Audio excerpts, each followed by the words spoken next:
Telangana cabinet లో Kaleshwaram commission రిపోర్టుపై ప్రధాన చర్చ జరుగుతోంది. 650 పేజీలతో Justice PC Ghosh commission report ప్రభుత్వానికి అందించింది.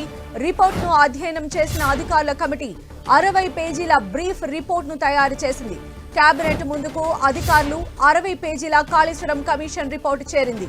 అధికారులు ఇచ్చిన సంక్షిప్త రిపోర్టులో 32 సార్లు కేసీఆర్, 19 సార్లు హరీష్, 5 సార్లు ఈటెల పేరు ప్రస్తావనకు వచ్చింది.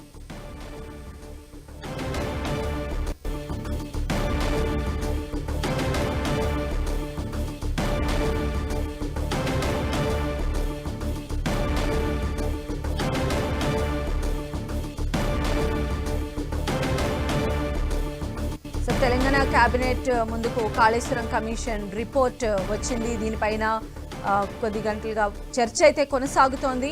650 పేజీలతో Justice PC Ghosh commission report తయారు చేసింది. ఆ రిపోర్ట్ని ప్రభుత్వానికి అందించింది. రిపోర్ట్ను అధ్యయనం చేసిన అధికారుల కమిటీ మొత్తం 650 పేజీల్లో 60 పేజీల బ్రీఫ్ రిపోర్ట్ను తయారు చేసింది. కేబినెట్ ముందుకు అధికారులు తయారు చేసిన 60 పేజీల కాళేశ్వరం కమిషన్ రిపోర్టు చేరింది. అధికారులు ఇచ్చిన ఈ సంక్షిప్త రిపోర్టులో 32 సార్లు కేసీఆర్ పేరు, అలానే 19 సార్లు హరీష్, 5 సార్లు ఈటెల పేరు ప్రస్తావనకు వచ్చినట్టుగా తెలుస్తోంది. ప్రజెంట్ దీనికి సంబంధించి సమావేశం అయితే కొనసాగుతూ ఉంది. మొత్తం 650 పేజీలతో పీసీ ఘోష్ కమిషన్ కాళేశ్వరం కమిషన్కి సంబంధించి రిపోర్ట్ను రెడీ చేశారు. అయితే దీన్ని 60 పేజీలకు కుదించి సంక్షిప్త రిపోర్ట్ను ప్రజెంట్ గవర్నమెంట్ ముందుంచారు. ఈ 60 పేజీల బ్రీఫ్ రిపోర్ట్లో కూడా దాదాపు 32 సార్లు మాజీ సీఎం కేసీఆర్ పేరు, అలానే 19 సార్లు హరీష్ రావు పేరు, 5 సార్లు ఈటెల పేరు ప్రస్తావనకు వచ్చినట్టుగా తెలుస్తోంది.